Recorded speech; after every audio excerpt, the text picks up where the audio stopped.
Hi friends, welcome back to our shade Krishna. ಇವತ್ತು ನಾನು ತರಕಾರಿಗಳ ರಾಜ ಆಗಿರೋಂಥ ಬದನೆಕಾಯಿ ರೆಸಿಪಿನ ತಂದಿದ್ದೀನಿ. ಅಂದರೆ ಎಣ್ಣೆ ಬದನೆಕಾಯಿನ ಹೇಗೆ ಮಾಡೋದು ಅನ್ನೋದನ್ನು ನಾನು ನಿಮಗೆ ತೋರಿಸ್ತಾ ಇದ್ದೀನಿ.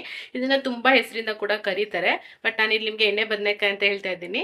ಸೊ ಇದನ್ನು ಹೇಗೆ ಟೇಸ್ಟಿಯಾಗಿ ಚೆನ್ನಾಗಿ ಹೇಗೆ ಮಾಡ್ಕೋಬೋದು ಅನ್ನೋದನ್ನು ನಾನು ನಿಮ್ಗೆ ತೋರಿಸ್ತೀನಿ. ಯಾರಾದರೂ ನಮ್ಮ ಚಾನಲ್ನ ಸಬ್ಸ್ಕ್ರೈಬ್ ಮಾಡ್ಕೊಳ್ತಾರೆ, please subscribe to my channel. ಹಾಗೆ ಬೆಲ್ಲೈಕನ್ನ ಕ್ಲಿಕ್ ಮಾಡೋದ್ರಿಂದ ನಿಮಗೆ ನೋಟಿಫಿಕೇಶನ್ ಬರುತ್ತೆ. ಇಷ್ಟ ಆದರೆ ಲೈಕ್ ಮಾಡಿ, ಶೇರ್ ಮಾಡಿ, ಹೇಗಿತ್ತು ಅಂತೇಳಿ ಕಮೆಂಟ್ ಮಾಡಿ ನನಗೆ ಕಮೆಂಟ್ ಸೆಕ್ಷನಲ್ಲಿ ತಿಳಿಸಿ. ಮತ್ತೇನಿಗೆ ತಡ ಮಾಡೋದು, let's go to the kitchen. ಈ ರೆಸಿಪಿನ ನಾನು ನಮ್ಮ ಸಬ್ಸ್ಕ್ರೈಬರ್ ಒಬ್ಬರು ರೆಕ್ಕೆ ಬದನೆಕಾಯಿ ಸಾಂಬಾರು ಮಾಡಿ ಅಂತ ಕೇಳಿದ್ರು, ಅವರಿಗೋಸ್ಕರ ಇದನ್ನು ಮಾಡ್ತಾ ಇದ್ದೀನಿ. ನೀವು ಕಮೆಂಟ್ ಮಾಡಿ, ಲೇಟ್ ಆದರೂ ಪರವಾಗಿಲ್ಲ, ಖಂಡಿತ ನಾನು ರೆಸಿಪಿನ ನಿಮಗೆ ಮಾಡಿ ತೋರಿಸ್ತೀನಿ. Thank you for commenting sir. First ಬ್ರಿಂಜಾಲ್ನ ಬದನೆಕಾಯಿನ 4 ಕಡೆ ಕಾಟ್ ಮಾಡಿ ಇಟ್ಕೊಂಡಿದ್ದೀನಿ, ಸಾಲ್ಟ್ ಹಾಕಿ, ಸಾಲ್ಟ್ ವಾಟರಲ್ಲಿ. ಇದು ನಾನು ಹೆಂಗೆ ಅಂತ ನಿಮಗೆ ನೆಕ್ಸ್ಟ್ ತೋರಿಸ್ತೀನಿ. ನಾನಿಲ್ಲಿ ಒಂದು ಸ್ವಲ್ಪ ಕೊಬ್ಬರಿ ಇಟ್ಕೊಂಡಿದ್ದೀನಿ, ಒಣ ಕೊಬ್ಬರಿ, ಮತ್ತು ಒಂದು 4 ಒಣಮೆಣ್ಸಿಕಾಯಿ ಇಟ್ಕೊಂಡಿದ್ದೀನಿ. ಇಲ್ಲಿ ಒಂದು 1/4 ಸ್ಪೂನಷ್ಟು ಮೆಂತ್ಯ, ಒಂದು ಸ್ಪೂನಷ್ಟು ಕಡಲೆಬೇಳೆ, 1 ಸ್ಪೂನಷ್ಟು ಕಡಲೆ ಬೀಜ, ಇಲ್ಲೊಂದು 4ರಿಂದ 6 ಗೋಡಂಬಿ ಇಟ್ಕೊಂಡಿದ್ದೀನಿ. ನೀವು ಗೋಡಂಬಿ ಸ್ಕಿಪ್ ಮಾಡಿ ಎಳ್ಳನ್ನ ಇಟ್ಕೋಬೋದು ಬೇಕಾದರೆ. ಮತ್ತು ಇಲ್ಲಿ ಒಂದು ಅರ್ಧ ಸ್ಪೂನಷ್ಟು ಜೀರಿಗೆ, ಒಂದು ಅರ್ಧ ಸ್ಪೂನಷ್ಟು ಮೆಣಸು, ಮತ್ತು ಒಂದೇ ಒಂದು ಚಿಕ್ಕದು ಏಲಕ್ಕಿ ಇಟ್ಕೊಂಡಿದ್ದೀನಿ ನಾನು.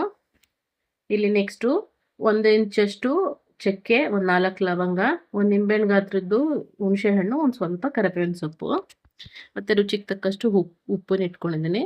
ಮತ್ತು ಇಲ್ಲಿ 1 ಟೇಬಲ್ ಸ್ಪೂನಷ್ಟು ಧನಿಯಾ ಇಟ್ಕೊಂಡಿದ್ದೀನಿ, ಮತ್ತು ಒಂದೇ ಒಂದು ಚೂರು ಬೆಲ್ಲ. ಮತ್ತು ಇಲ್ಲಿ ಒಗ್ಗರಣೆಗೆ ಏನು ಬೇಕು, ಎಣ್ಣೆ ಬೇಕು, ಅದ್ರ ಜೊತೆಗೆ ಸಾಸಿವೆ, ಕರಿಬೇವಿನ ಸೊಪ್ಪು, ಎಣ್ಣೆ ಜಾಗದಲ್ಲಿ ತುಪ್ಪ ಕೂಡ ಯೂಸ್ ಮಾಡ್ಕೋಬೋದು. ಮತ್ತು ಇಲ್ಲಿ ಒಂದು ಸ್ವಲ್ಪ ಅರಿಶಿನ ಪುಡಿ, ಹಿಂಗುನ ಇಟ್ಕೊಂಡಿದ್ದೀನಿ. ಇದಿಷ್ಟು ನಮಗೆ ಎಣ್ಣೆ ಬದನೆಕಾಯಿ ಮಾಡೋದಕ್ಕೆ ಬೇಕಾಗಿರೋ ಐಟಮ್ಸು. ಇಲ್ಲಿ ನೋಡಿ ನಾನು ಹೆಂಗೆ ಕಟ್ ಮಾಡೋದು ಅಂತ ತೋರಿಸ್ತಿದ್ದೀನಿ. ಇದೇ ಥರನೇ ಕಟ್ ಮಾಡ್ಕೋಬೇಕು, ಫುಲ್ ಎಡ್ಜ್ವರೆಗೂ ಕಟ್ ಮಾಡಬಾರ್ದು. ಫುಲ್ ಎಡ್ಜ್ವರೆಗೂ ಕಟ್ ಮಾಡಿದ್ರೆ ಮಸಾಲದಲ್ಲೇ ಅದೇನಾಗ್ಬಿಡುತ್ತೆ, ಬೇಯಬೇಕಾದ್ರೆ ಬದನೆಕಾಯಿ ಬಿಟ್ಕೊಬಿಡುತ್ತೆ ಫುಲ್ಲು. ಸೊ ಸ್ವಲ್ಪ ಸ್ವಲ್ಪ ಮಾತ್ರ ಕಟ್ ಮಾಡ್ಕೋಬೇಕು, ಇನ್ನೂ ಒಂದು ಸ್ವಲ್ಪ ಐತೆ ಎಡ್ಜು ಅನ್ನೋವಾಗೇನೆ ಬಿಟ್ಬಿಡ್ಬೇಕು.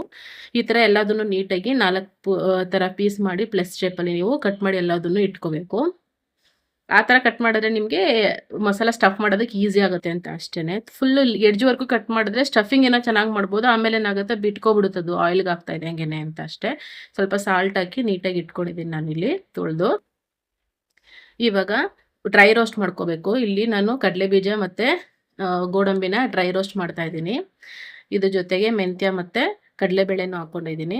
ಜಾಸ್ತಿ ಇದನ್ನು ಮಾಡೋದು ಬೇಕಿಲ್ಲ, ನೀವು ಸ್ವಲ್ಪ ಲೈಟಾಗಿ ಫ್ರೈ ಮಾಡಿಕೊಂಡ್ರೆ ಸಾಕು, ಸ್ವಲ್ಪ ಎಲ್ಲ ಕೆಂಪಗಾಗೋಷ್ಟು ಮಾಡಿಕೊಂಡ್ರೆ ಸಾಕು. ಧನಿಯಾ ಹಾಕ್ಕೊಂಡಿದ್ದೀನಿ, ಜೀರಿಗೆ, ಮೆಣಸು, ಒಂದು ಸ್ವಲ್ಪ ಏಲಕ್ಕಿನ ಹಾಕ್ಕೊಂಡು ಚೆನ್ನಾಗಿ ಹುರಿತಾ ಇದ್ದೀನಿ. ನೋಡಿ, ಚಕ್ಕೆ, ಲವಂಗ, ಒಂದು ಸ್ವಲ್ಪ ಕರಿಬೇವಿನ ಸೊಪ್ಪು. ಇದು ಹುರಿತಾ ಇರ್ಬೇಕಾದ್ರೆ ಮಸಾಲ ತುಂಬ ಅರೋಮ ಮಾತ್ರ ತುಂಬ ಚೆನ್ನಾಗಿ ಬರುತ್ತೆ. ಇದನ್ನು ತೆಗೆದಿಟ್ಕೊಂಡು ಇಲ್ಲಿಗೆ ಒಣಮೆಣ್ಸಿಕಾಯಿ ಮತ್ತು ಕೊಬ್ಬರಿ ಹಾಕ್ತಾ ಇದ್ದೀನಿ. ಯಾಕಂದರೆ ಒಣಮೆಣ್ಸಿಕಾಯಿ ಸ್ವಲ್ಪ ಘಾಟ್ ಅಲ್ವಾ, ಅದಕ್ಕೆ ಲಾಸ್ಟಲ್ಲಿ ಹುರ್ಕೊತಾ ಇದ್ದೀನಿ. ಕೊಬ್ಬರಿ ಬೇಗ ಫ್ರೈ ಆಗಿಬಿಡುತ್ತೆ. ಸೊ ಇದಿಷ್ಟೆಲ್ಲ ಆದಮೇಲೆ ಇದನ್ನು ನೀಟಾಗಿ ತಣ್ಣಗಾಗೋದಕ್ಕೆ ಇಡಬೇಕು. ತಣ್ಣಗಾಗೋದಕ್ಕೆ ಇಟ್ಟಮೇಲೆ ಒಂದು ಸ್ವಲ್ಪ ನೀರು ಹಾಕ್ಕೊಂಡು ಇದನ್ನು ಗ್ರೈಂಡ್ ಮಾಡ್ಕೊಳ್ಳೋಣ, ಫೈನ್ ಪೇಸ್ಟ್ ಮಾಡ್ಕೊಳ್ಳಿ.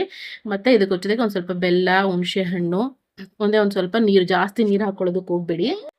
ಯಾಕಂದರೆ ಇಲ್ಲಿ ನಾವು ಬದನೆಕಾಯಿಗೆ ಫಿಲ್ ಮಾಡ್ಕೊಳ್ಳೋಷ್ಟಿದ್ರೆ ಸಾಕೋದು ಥಿಕ್ನೆಸ್ಸು, ಅದಕ್ಕೆ ಸ್ವಲ್ಪ ನೀರು ಹಾಕ್ಕೊಂಡು ಪೇಸ್ಟ್ ಮಾಡ್ಕೊಳ್ಳಿ. ಒಂದು ಸ್ವಲ್ಪ ಅರಿಶಿನ ಪುಡಿ ಹಾಕಿ ನೀಟಾಗಿ ಮಿಕ್ಸ್ ಮಾಡ್ಕೊತಾ ಇದ್ದೀನಿ ನಾನು.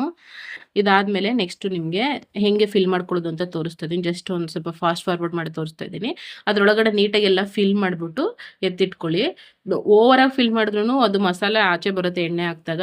ಸೊ ಅದಕ್ಕೆ ಎಷ್ಟು ರಿಕ್ವೈರ್ಮೆಂಟ್ ಇರುತ್ತೆ ಅಷ್ಟು ಮಾತ್ರ ನೀಟಾಗಿ ಫಿಲ್ ಮಾಡಿ ಒಳಗಡೆ ಎಲ್ಲ ಫಿಲ್ ಮಾಡಿಬಿಟ್ಟು ನೀಟಾಗಿ ಎತ್ತಿಟ್ಕೊಳ್ಳಿ. ಇದು ಮಾತ್ರ ಟೇಸ್ಟು ತುಂಬ ಚೆನ್ನಾಗಿ ಬರುತ್ತೆ ಫ್ರೆಂಡ್ಸ್, ನೋಡಿ ಬೇಕಾದರೆ ಮಾಡಿ ಹೇಗಿತ್ತು ಅಂತ. ಇದಕ್ಕೆ ನೀವು ಇದೇ ಥರ ತೊಂಡೆಕಾಯಿಗೂ ಮಾಡ್ಬೋದು, ತುಂಬ ಚೆನ್ನಾಗಿರುತ್ತೆ. ತೊಂಡೆಕಾಯಿ ಕೂಡ ಸೇಮ್ ಬದನೆಕಾಯಿ ಹಾಕೊಳ್ಳೋ ಜಾಗದಲ್ಲಿ ತೊಂಡೆಕಾಯಿ ಹಾಕ್ಕೊಂಡು ಮಾಡ್ತಾರೆ, ಚೆನ್ನಾಗಿರುತ್ತೆ ಅದು ಕೂಡ. ನೋಡಿ, ಇದೆಲ್ಲ ಸ್ಟಫ್ ಮಾಡಿ ಇಟ್ಕೊಂಡಿದ್ದೀನಿ. ನೋಡಿ, ನೋಡೋದಕ್ಕೆ ಎಷ್ಟು ಚೆನ್ನಾಗಿ ಕಾಣಿಸ್ತಾ ಇದೆ. ಸೊ ಇದು ಕೂಡ ರೆಡಿ ಇದೆ. ಇವಾಗ ಇಲ್ಲಿ ನಾನು ಎಣ್ಣೆ ಹಾಕ್ಕೊಂಡಿದ್ದೀನಿ. ಎಣ್ಣೆ ಹಾಕ್ಕೊಂಡು ಇವಾಗ ಅದನ್ನು ಒಂದು ಸ್ವಲ್ಪ ಒಗ್ಗರಣೆ ಹಾಕ್ಕೊಬಿಡೋಣ. ಎಣ್ಣೆಗೆ ಸಾಸಿವೆ, ಕರಿಬೇವಿನ ಸೊಪ್ಪು, ಒಂದು ಸ್ವಲ್ಪ ಹಿಂಗು ಹಾಕ್ಕೊಂಡು ಇವಾಗ ಅದಕ್ಕೆ ನಾನೇನು ಸ್ಟಫ್ ಮಾಡಿ ಇಟ್ಕೊಂಡಿದ್ನಲ್ಲ ಬದನೆಕಾಯಿ, ಅದನ್ನೆಲ್ಲದನ್ನು ಹಾಕ್ಕೊಂಡು ನೀಟಾಗಿ ಫ್ರೈ ಮಾಡ್ತಾಯಿದ್ದೀನಿ. ಇದು ಹಾಕಿದ ತಕ್ಷಣವೇ ಹಿಂದೆನೇ ಉಳಿದಿರೋ ಮಸಾಲ ಹಾಕ್ಬಿಡ್ತಾರೆ, ಹಂಗೆ ಹಾಕಬೇಡಿ. ಯಾಕಂದರೆ ಬದನೆಕಾಯಿ ಸ್ವಲ್ಪ ಬಾಯ್ಲ್ ಆಗಬೇಕದು. ಸೊ ಹಾಗಾಗಿ ಸ್ವಲ್ಪ ನೀಟಾಗಿ ಫ್ರೈ ಮಾಡ್ಕೊಳ್ಳಿ ಅದನ್ನು. ಅದ್ರ ಕಲರ್ ನೋಡಿ, ವೈಲೆಟ್ ಕಲರಿಂದ ಒಂದು ಸ್ವಲ್ಪ ಬ್ಲೂ ಕಲರಿಗೆ ಸ್ವಲ್ಪ ಚೇಂಜ್ ಆಗುತ್ತೆ ಅದು. ಆ ಕಲರ್ ಬಂದರೆ ಸಾಕು, ಅದು ಸ್ವಲ್ಪ ಆಲ್ರೆಡಿ ಅರ್ಧ ಬೆಂದಿದೆ ಅಂತ ಅರ್ಥ. ಸೊ ನೀಟಾಗಿ ಅದನ್ನು ಫ್ರೈ ಮಾಡ್ಕೊಳ್ಳಿ. ಫ್ರೈ ಮಾಡ್ಕೊಂಡ್ರೆ ನೋಡಿ ನೀಟಾಗಿ ಆಗಿದೆ ಇವಾಗ ಇದು. ನೋಡಿ, ಎಷ್ಟು ನೀಟಾಗಿ ಫ್ರೈ ಆದಷ್ಟು ನೋಡಿ ಬಿಟ್ಕೊತಾ ಇಲ್ಲ ನಾನು, ಯಾವ ಮಸಾಲ ಕೂಡ ಒಂದು ಬದನೆಕಾಯಿಂದನೂ ಆಚೆ ಬರ್ತಾ ಇಲ್ಲ. ಅಂದರೆ ನಾವು ನೀಟಾಗಿ ಕಟ್ ಮಾಡಿ ಅದನ್ನ ಸ್ಟಫ್ ಮಾಡೋದ್ರಲ್ಲಿ ಮತ್ತು ಮಸಾಲ ಥಿಕ್ನೆಸ್ಸಲ್ಲಿ ಕೂಡ ಇರುತ್ತೆ. ರಿಮೈನಿಂಗು ಮಸಾಲಾನ ನಾನು ಅದರೊಳಗಡೆ ಹಾಕ್ಕೊಂಡಿದ್ದೀನಿ. ಇವಾಗ ಹಾಕ್ಕೊಂಡು ಇದಕ್ಕೆ ನಾವು ಸಾಲ್ಟನ್ನು ಅಡ್ಜಸ್ಟ್ ಮಾಡ್ಕೊಳ್ಳೋಣ. ನಾನು ಸಾಲ್ಟ್ ಫಸ್ಟೇ ಎಲ್ಲೂ ಹಾಕಿಲ್ಲ, ಸೊ ಹಾಗಾಗಿ ಇಲ್ಲಿಗೇನೆಲ್ಲ ಸಾಲ್ಟ್ ಹಾಕ್ಕೊಂಡಿದ್ದೀನಿ ನಾನು. ಸಾಲ್ಟ್ ಅಡ್ಜಸ್ಟ್ ಮಾಡ್ಕೊಂಡು ಇವಾಗ ಇದಕ್ಕೆ ನೀಟಾಗಿ ಕ್ಲೋಸ್ ಮಾಡಿಬಿಡೋಣ. ಲಿಡ್ ಜಾಸ್ತಿ ಲಿಕ್ವಿಡಾಗಿ ಮಾಡ್ಕೊಳಕ್ಕೆ ಹೋಗ್ಬೇಡಿ, ಸ್ವಲ್ಪ ತಿಕ್ಕಾಗೇ ಇರಲಿ ಇದು.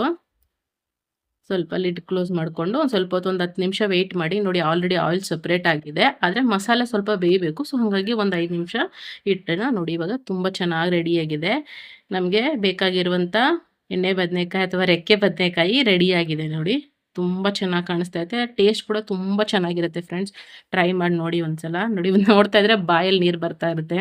ಇದನ್ನು ನೀವು ಅನ್ನಕ್ಕಿಂತ ನಾನು ಜಾಸ್ತಿ ನಿಮ್ಗೆ ಹೇಳ್ತೀನಿ, ರೋಟಿ ಆ ಚಪಾತಿ ಜೊತೆಗೆ ನೀವು ಇದನ್ನು ಸರ್ವ್ ಮಾಡ್ಕೊಳ್ಳಿ. ತುಂಬ ಅಂದರೆ ತುಂಬ ಚೆನ್ನಾಗಿರುತ್ತೆ. ನಾನಿಲ್ಲಿ ಪರಾಟ ಜೊತೆಗೆ ಸರ್ವ್ ಮಾಡ್ತಾ ಇದ್ದೀನಿ. ಪರಾಟ ಜೊತೆಗಾದರೆ ಮಸ್ತ್ ಕಾಂಬಿನೇಷನ್ ಫ್ರೆಂಡ್ಸ್. ನೋಡಿ ಒಂದು ಸ್ವಲ್ಪ ರೈಸು, ಪರಾಟ ಇದ್ರ ಜೊತೆಗೆ ನಾನು ರೆಡಿ ಮಾಡ್ಕೊಂಡಿರೋಂಥ ಎಣ್ಣೆ ಬದನೆಕಾಯಿನ ಇದರೊಳಗಡೆ ಹಾಕೋತಾ ಇದ್ದೀನಿ. ಇವಾಗ ನೋಡಿ ಎಷ್ಟು ಚೆನ್ನಾಗಿದೆ ಅದು. ಸರ್ವ್ ಮಾಡ್ತಾ ಇದ್ರೇ ಟೇಸ್ಟ್ ಸ್ಮೆಲ್ ಎಷ್ಟು ಚೆನ್ನಾಗಿ ಬರ್ತಾ ಇದೆ ಅಂದರೆ ನೋಡಿ ಎಷ್ಟು ಟೆಂಪ್ಟಿಂಗಾಗಿ ಕಾಣಿಸ್ತಾ ಇದೆ. ಇವಾಗ ಇದಕ್ಕೆ ನಾನು ಸಲಾಡ್, ಈರುಳ್ಳಿ ಮತ್ತು ಸೌತೆಕಾಯಿನ ಇಟ್ಕೊಂಡಿದ್ದೀನಿ. ಒಂದು ಸ್ವಲ್ಪ ಹಸಿಮೆಣ್ಸಿಕಾಯಿ, ನಾವು ಖಾರ ತಿಂತೀವಿ ಹಂಗಾಗಿ ಹಸಿಮೆಣ್ಸಿಕಾಯಿ ಇಟ್ಕೊಂಡಿದ್ದೀನಿ. ನೀವು ಸ್ಕಿಪ್ ಮಾಡ್ಬೋದು. ನೋಡಿ ಸೂಪರಾಗಿರೋ ಹೆಲ್ದಿ ಫುಡ್ಡು ಮನೆಯಲ್ಲೇ ರೆಡಿ ಆಗಿಬಿಟ್ಟಿರುತ್ತೆ. ತುಂಬ ಚೆನ್ನಾಗಿರುತ್ತೆ, ತುಂಬ ಆರಾಮಾಗಿ ಈಸಿಯಾಗಿ ಮಾಡ್ಕೋಬೋದು. ನೋಡಿ ರೆಡಿ ಇದೆ. ಮಾಡಿ ಹೇಗಿತ್ತು ಅಂತ ನನಗೆ ಹೇಳಿ.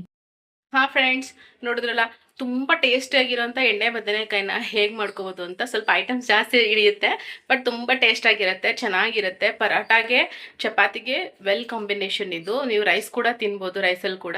ಬಟ್ ಚಪಾತಿ, ರೊಟ್ಟಿ, ಮತ್ತು ಪರಾಟ ಈ ಥರ ಕಾಂಬಿನೇಷನ್ಗೆ ತುಂಬ ಚೆನ್ನಾಗಿರುತ್ತೆ, ಅದು ಸೂಟ್ ಆಗುತ್ತೆ. ಮಾಡಿ ಟ್ರೈ ಮಾಡಿ ನೋಡಿ ಹೇಗಿತ್ತು ಅಂತೇಳಿ ನನಗೆ ಕಮೆಂಟ್ ಸೆಕ್ಷನಲ್ಲಿ ತಿಳಿಸಿ. ಯಾರಾದರೂ ಸಬ್ಸ್ಕ್ರೈಬ್ ಮಾಡ್ಕೊಳ್ದಿದ್ರೆ please subscribe to my channel. ಹಾಗೆ ನೀವೇನಾದರೂ ಕಮೆಂಟ್ ಸೆಕ್ಷನಲ್ಲಿ ತಿಳಿಸಿದ್ರೆ ಖಂಡಿತ ನಾನು ರಿಪ್ಲೈ ಮಾಡ್ತೀನಿ. ಲೇಟ್ ಆದರೂ ಪರವಾಗಿಲ್ಲ, ಆ ರೆಸಿಪಿನ ನಾನು ನಿಮಗೆ ಶೇರ್ ಮಾಡಿ ತೋರಿಸ್ತೀನಿ. Thanks for supporting. Take care, bye bye, stay tune.